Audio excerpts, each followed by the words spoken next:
Let's take a moment to look to the Lord.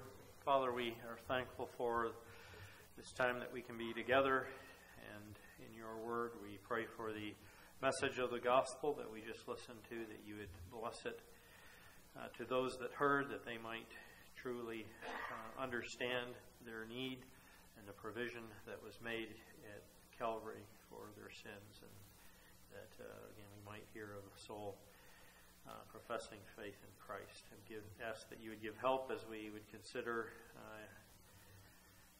this book of Ecclesiastes, and that you would guide and direct us and help us to be encouraged from your word. In the Savior's name we pray, amen.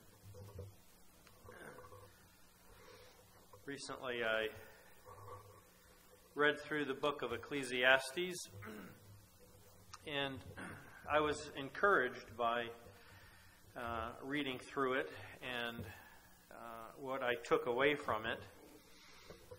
And so I thought I would try to communicate that. We have an expression, biting off more than you can chew, and the longer I spend in it, the more that seemed to be the case. So we'll see how this goes. But we might ask, in regard to the book of Ecclesiastes, in reading it, is it depressing or is it encouraging? Because there are a lot of depressing statements that the writer makes. And you will see what I mean shortly. And if we just look for a moment at verse 1 of Ecclesiastes, we read this: "The words of the preacher, the son of David, king in Jerusalem, vanity of vanities, says the preacher, vanity of vanities, all is vanity." Not really a great start if you're looking for encouragement. But this book is kind of a contrast to Proverbs, I found, where in Proverbs things are pretty black and white. And the message is, if you do what's right, things will be good for you. And if you do what's wrong, things aren't going to turn out very well for you. And when we read through it, sometimes we can't help but maybe think of some exceptions to what we're reading. But Proverbs isn't a statement of absolutes, in the sense, not that the truth isn't absolute, but it doesn't mean that, if you do A, you're always going to get B. And in the book of Ecclesiastes, we find out that good things happen to bad people, and bad things happen to good people, and in the end, whether you're good or bad, we all die. And so I think really what the writer, this preacher, is trying to point out is recognizing, you look around in life and the things that happen, the things that you see some things that aren't very encouraging. You see things that we might think aren't really fair, that maybe shouldn't be, that perhaps in our thinking seem to maybe contradict truths that we might read in Proverbs. But ultimately, in the end, that I think the message of the book is an encouraging message. He's just recognizing these things are here and presenting what is the proper way to view them. So this writer presents himself as the preacher, and we know that often a preacher, when he's going to give a message, he kind of builds this front porch as kind of an introduction to what he's going to talk about. And that's what we have in the first 11 verses here of this book. So to kind of set the stage, let's read it, beginning at verse 3, picking up at verse 3. "What does man gain by all the toil at which he toils under the sun? A generation goes, a generation comes, but the earth remains the same. The sun rises, the sun goes down, and hastens to the place where it rises. The wind blows to the south and goes around to the north, and around goes the wind on its circuit. the wind returns. All streams run to the sea, but the sea is not full. To the place where the streams flow, there they flow again. All things are full of weariness. A man cannot utter it. The eye is not satisfied with seeing, nor the ear with hearing. What has been is what will be, and what has been done is what will be done, and there is nothing new under the sun. Is there a thing of which it is said, see, this is new? It has already been in the ages before us. There is no remembrance of former things, nor will there be any remembrance of latter things yet to be among those who come after. So basically, he's saying things, just move along. Things aren't remembered. They come and they go. It just sort of seems to be a never-ending cycle. And then he's going to look at the different experiences and things in life. In fact, he's actually experiments with foolishness and folly. And he says that I still have my wisdom. So he wasn't just giving up on it, just going out and playing the fool. He was actually experimenting with these things, so he could understand, and he could write about them, and he could preach about them. In chapter 2 and 20 is kind of a iconic verse in this book. He says, so I turned about and gave my heart up to despair over all the toil of my labors under the sun, because sometimes a person who has toiled with wisdom and knowledge and skill must leave everything to be enjoyed by someone who did not toil for it. This also is vanity and a great evil. So there's two words that we should mention that are used here that are worth thinking about and understanding the meaning to help us understand the book. And one of them is the Hebrew term hebel, and it's translated mostly vanity. And the word means like a mist or a vapor or a mere breath. And then so metaphorically, which is used here, is the idea of something that is fleeting, that doesn't last, not something that you can hold on to. And then the other word that is used here is the word evil, and I just read it in that verse number 20 of chapter 2. This also is vanity and a great evil. Well, when you're reading it through, it's obvious that word that he's talking about, evil, isn't wickedness and things that are against God. It's more the idea that we would use of things that's unfortunate or it's unfair. Or we might say, that's a shame. This person, they went out and did a good deed and then they ended up suffering for it. No good deed goes unpunished, as the saying goes. And we look at that and say, oh, that's so unfair. That's a shame. And the writer looks at different things that happen in this life and things that he sees, and he says these are great evil. And he doesn't mean these are wickedness, because some of the things are just their experiences in the environment that God put us in. So it's just a matter of something that's unfortunate that we think is not fair, and we tell people, well, life isn't fair, and that's one of the points that he brings out. So those two words are kind of important. So as far as the writer of this book, he calls himself the preacher. He's the son of David, and he's a king in Jerusalem. It's not named who exactly it is. The only person that really seems to fit very well is Solomon. And whether it was Solomon or it wasn't Solomon doesn't really matter. But it fits very much with Solomon because we know of all the things that he did, all the things that he collected, all the experiences that he had.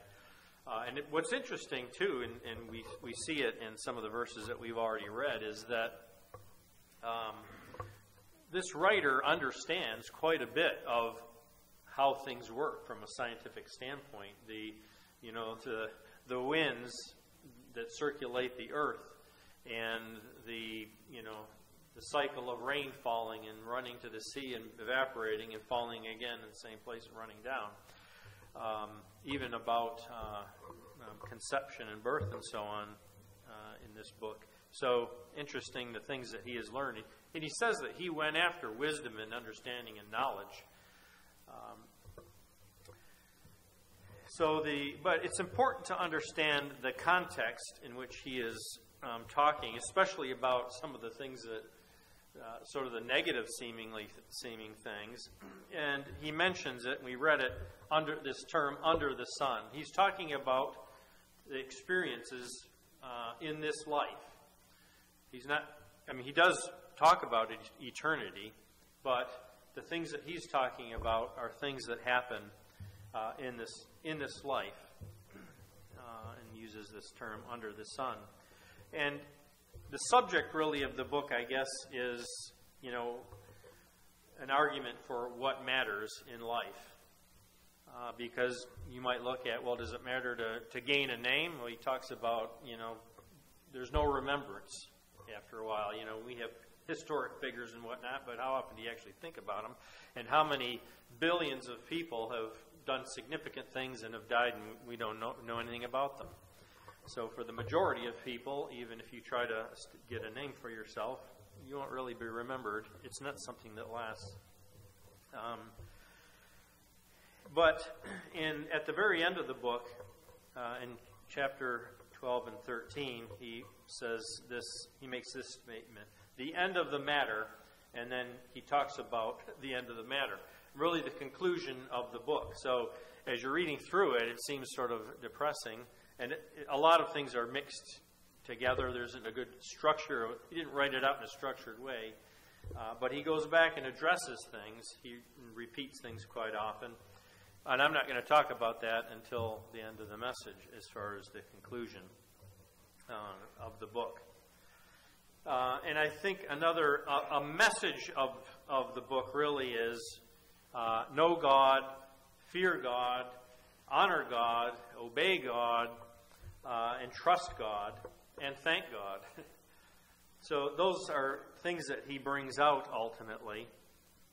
And there are lessons from this book, and in two categories, I would say. One is there are temporal lessons that we can learn about our life and living our life in right now. And the bigger lesson is eternal. And as a believer in the day of grace, I think that is much more significant to us. And we have a lot of truth that this writer did not have. And we understand a lot more of what God's purposes and plans and timetable and so on is compared to what he had. And so I think it's even more significant to us when we read it. We can apply principles of the New Testament and living for eternal things. So the one thing I want to do quickly, and I don't apologize for reading a scripture, but I apologize if this gets a little bit tedious because it was hard to pick out just a few things that covered everything. So we'll see how the time goes. I might have to start skipping some. But so I said that a lot of things that the writer writes about are things that he sees and he observes, and so he's commenting about them. And so here's a list, and these are the kind of the negative things. I don't seem to be advancing here.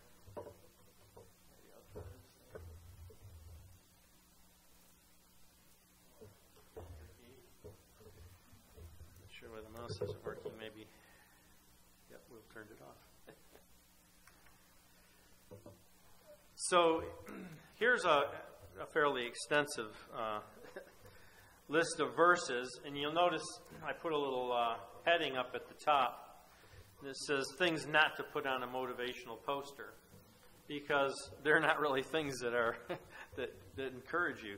2:11, he says, "Then I considered all that my hands had done and all the toil that I expended in doing it, and behold, it was vanity and a striving after the wind, and there was nothing to be gained under the sun."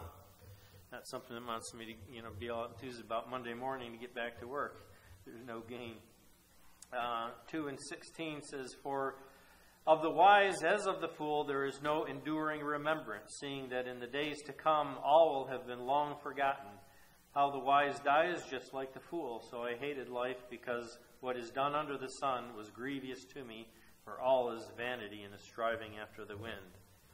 I hated all my toil in which I toiled under the sun, seeing that I must leave it to the man who will come after me. Moreover, I saw under the sun that in the place of justice, even there was wickedness, and in the place of righteousness, even there was wickedness. Again, I saw the oppression that are done under the sun, and behold, the tears of the oppressed, and they had no one to comfort them. On the side of their oppressors there was no power, and there was no one to comfort them. One person who has another, either a son or a brother, yet there is no end to his toil. Somebody that doesn't have any relatives, anybody. He says, and his eyes are never satisfied with riches, so that he never asks, for whom am I toiling and depriving myself of pleasure? This also is vanity and an unhappy business. There is an evil that I have seen under the sun, and it lies heavily on mankind, a man to whom God gives wealth and possessions and honor, so that he lacks nothing of all that he desires. Yet God does not give him the power to enjoy it, but a stranger enjoys it. This is vanity. It's a grievous evil. Maybe he lost it, or maybe somebody took it from him. Last one. In my vain life I have seen everything. There is a righteous man who perishes in his righteousness, and there's a wicked man who prolongs his life in his evil doing. So these are all kind of things that are, we sort of don't expect. We wonder, how come this is happening? These seem to be a bit contrary to some of the principles that are laid out in Proverbs, where if you do what's right, it should be good. So in a way, he's like acknowledging this, almost like we talk about apologetics. You have to recognize what people's questions are, what seems to be maybe something that's contradictory, and then you can address it. But there are also many things through the book that he does address, and he acknowledges God and God's hand in people's lives. And I also have a list of those, again, even more. But just take a look at least some of them. Chapter 2 and verse 24, he says, there is nothing better for a person than that they should eat and drink and find enjoyment in this toil. This also I saw is from the hand of God. For apart from him, who can eat, or who can have enjoyment? For to the one who pleases God, God gives him wisdom and knowledge and joy.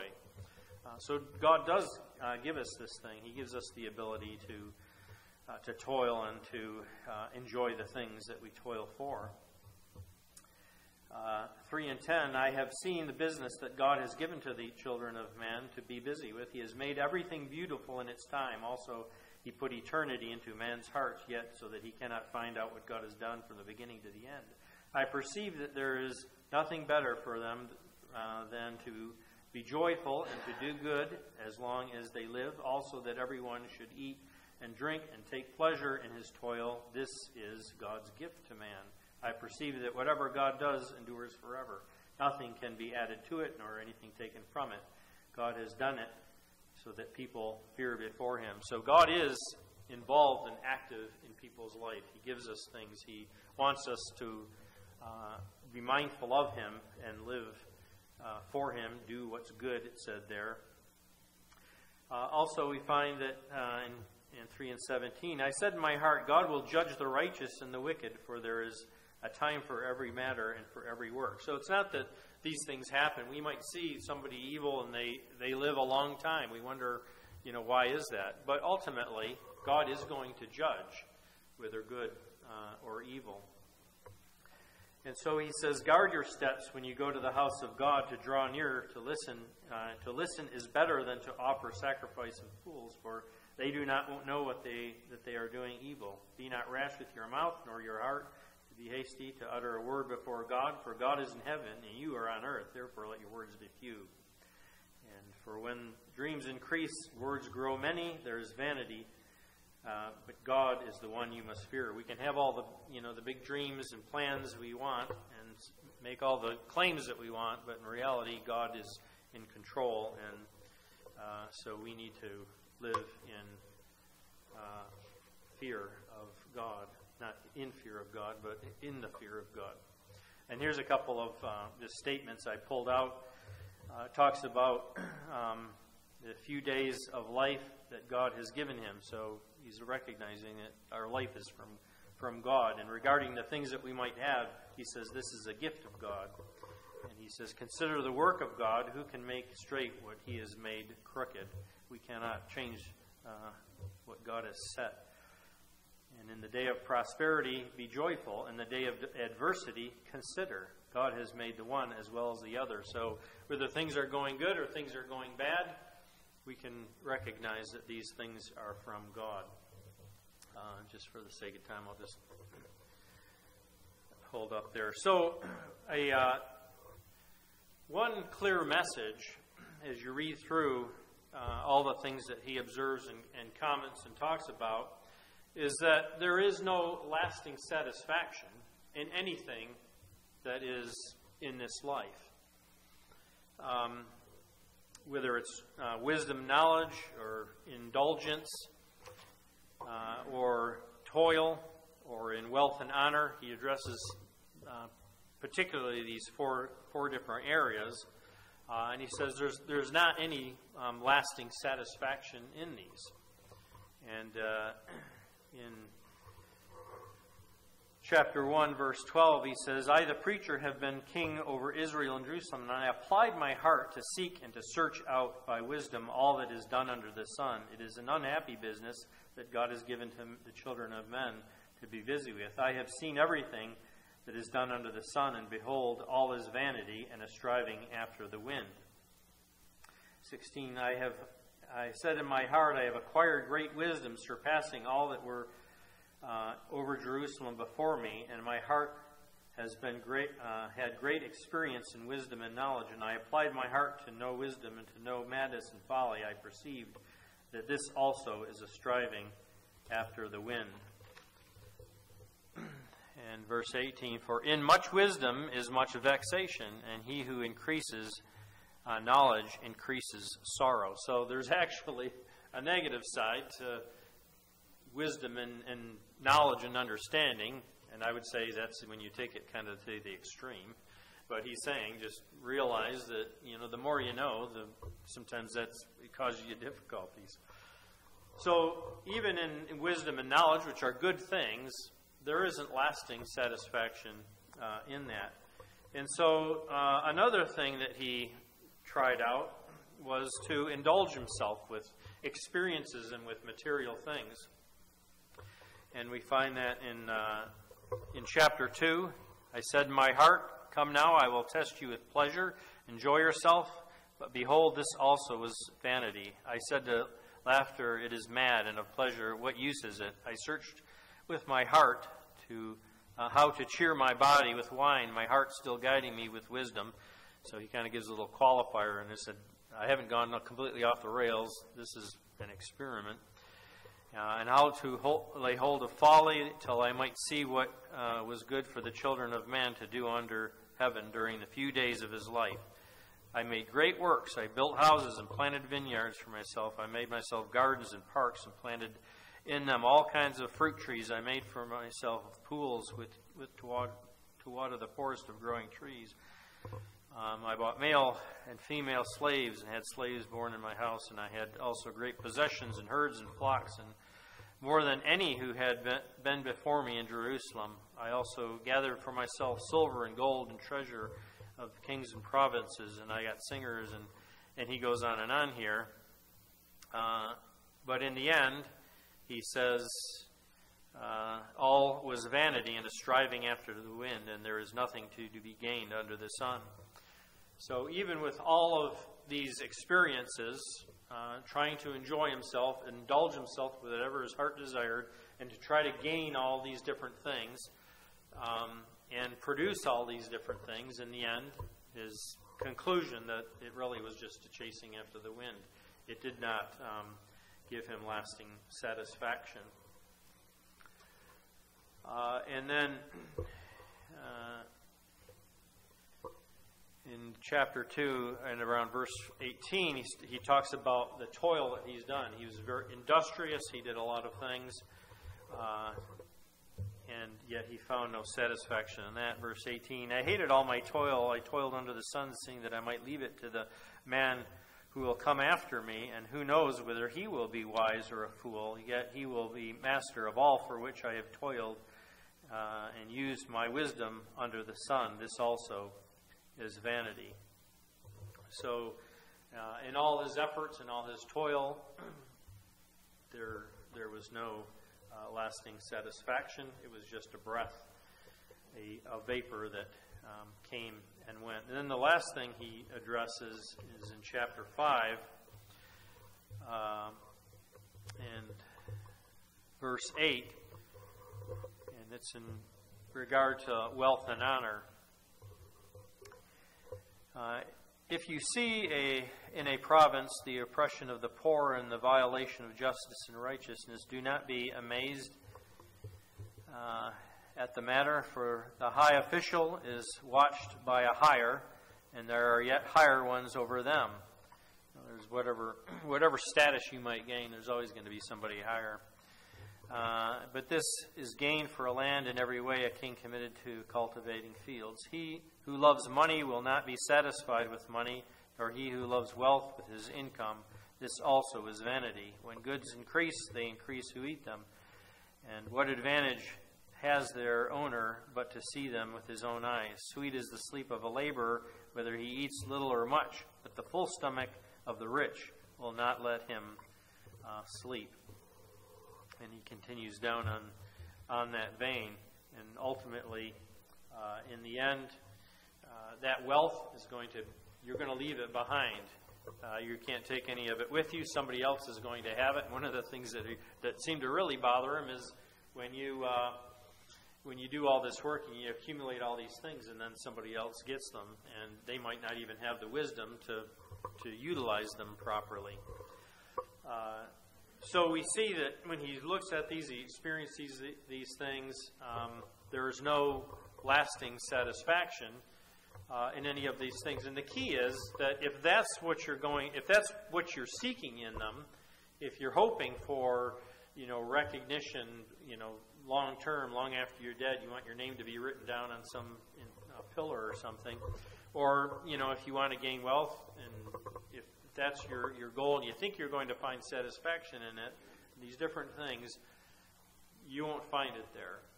And he tried it, and he had a whole lot more resources than any of us combined could ever dream about, and that was the conclusion that he came to. But on the other side of it, as far as temporal things, we find he shows us that there is fulfillment to be found in being productive, in toiling, in applying wisdom, in the relationships that we have, and in living well and obeying God and being mindful of God and enjoying what God has provided. So his point is not that, nothing really matters. You're not going to find any satisfaction, so just don't bother with anything. In fact, as you read through, there's a place that he talks about the dead are better off because they don't have to deal with all these difficult things.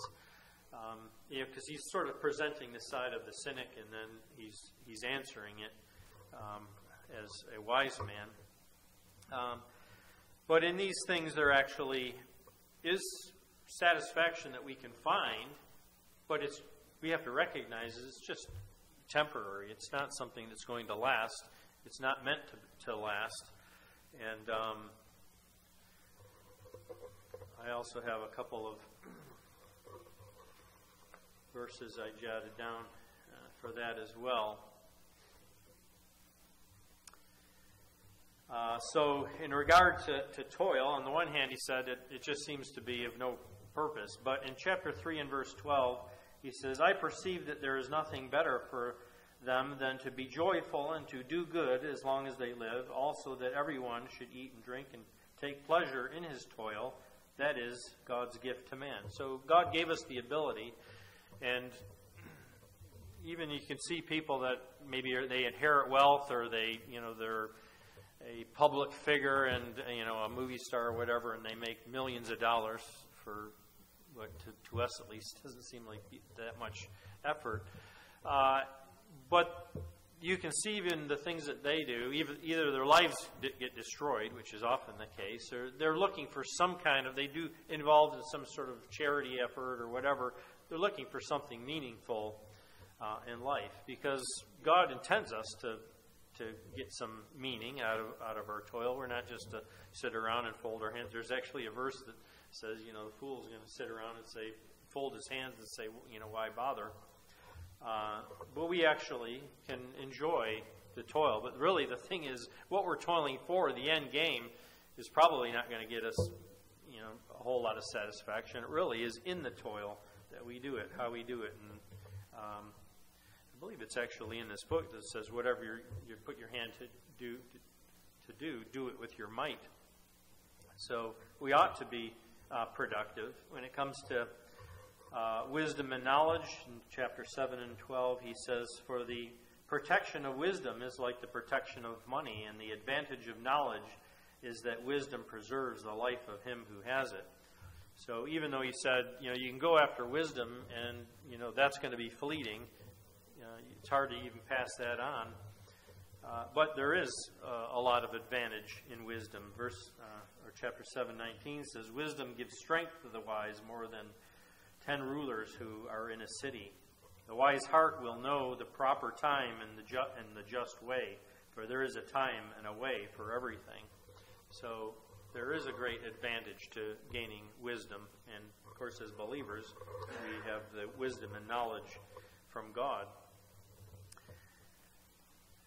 And then he talks about relationship as well. For chapter 9, verse 9, enjoy life with the wife whom you love all the days of your vain life that he has given you under the sun, because that is your portion in life, and in your toil that which you toil under the sun. And also he talks about two are better than one, and when you have those that you can work with or fellowship with, you help each other in those experiences and difficulties and so on. So, again, the one lesson there isn't permanent satisfaction in any experiences or accumulation of wealth or all these different things. We're not going to be ultimately satisfied. We're not going to have enough. If you ask somebody that has a lot of money what they want, it's more money.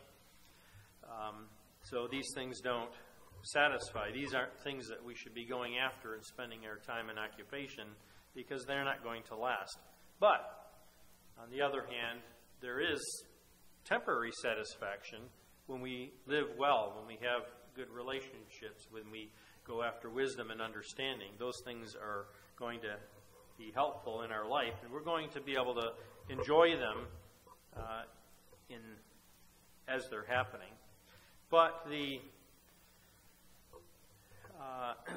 biggest, but just to finish that off, so understanding that in life we will be experiencing good times and bad times and pleasant times and unpleasant times. In fact, chapter 3, which we're probably all quite familiar with, it says, for everything there is a season and a time under heaven.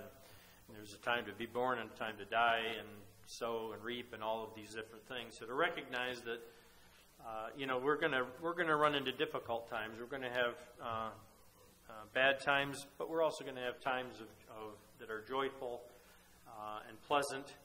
Those things come and go. They are all from God, and we can recognize them as such. But I think the biggest lesson that we can take from considering this book is that what really matters are things that are eternal. And in chapter 3 and verse 11, we read it, he has put eternity into the heart of men. And so we are conscious of eternity, that this life is only for now, and the older you get, the shorter you realize that it is. But God has really made us for eternity, not just for a short time. And James says that this life is like a vapor. It just appears for a little time and goes away. So the things that are eternal are things that last. And those are things that we can work for now. And the Lord Jesus said in Matthew 6:19, "Lay up for yourselves treasures in heaven, where neither moth nor rust corrupts, where thieves do not break in and steal. For where your treasure is, there your heart will be also." And that's probably a key, is that if our heart's in this life and trying to find something that will satisfy in this life, we're going to be disappointed.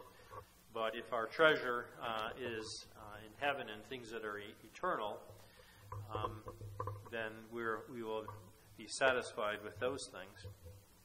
So the Lord Jesus said, while you're here on earth in the body, you should be laying up for yourselves treasures in heaven.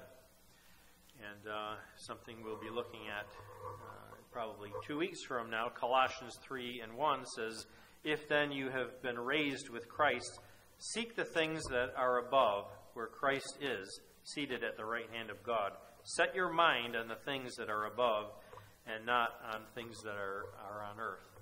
So, especially as a New Testament believer, these are things that we should be occupied with. Serving in whatever way God has given us. And those things, we're building up treasure in heaven. It's something that's going to last. And Paul exhorts in Colossians here that we need to seek those things that are above and to set our mind on the things that are above and not on things on earth. And that obviously doesn't mean, we don't have to be concerned about with the everyday things of living, having a career, raising a family, and all of these different things are very important. And so, as a clarification, it's not the idea of, okay, life's not very nice, but I'll just kind of grin and bear it, power through, and it's better on before, and eventually everything will be great in heaven. Things that are eternal, things that are spiritual, these are things that we can enjoy right now. We have the peace of God that passes all understanding, and we can experience the joy of our salvation and the right standing that we have before God. We don't live in guilt because we have been forgiven, and we have come into a relationship with God and also with His people, and we can have fellowship together, and we can have wisdom and knowledge from God, which we were just looking at in Colossians 2. So these are present blessings that we can experience and enjoy right now.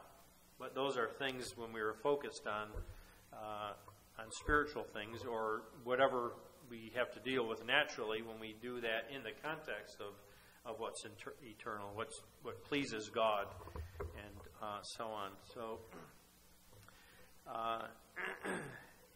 I did, just to wrap up, as far as this book is concerned, though, if you look at the last, right at the end of chapter 12, in verse 13,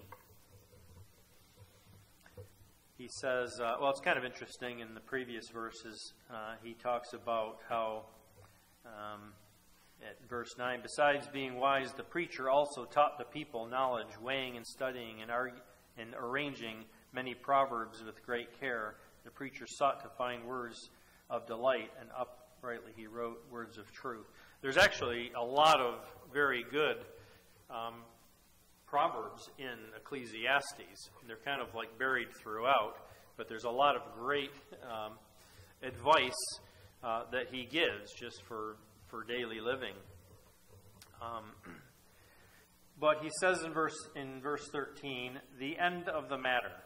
So after all is said and done, everything he's pointed out, and then how he's commented about that, he says, "Fear God and keep His commandments, for this is the whole duty of man. For God will bring every deed into judgment, and every secret thing, whether good or evil."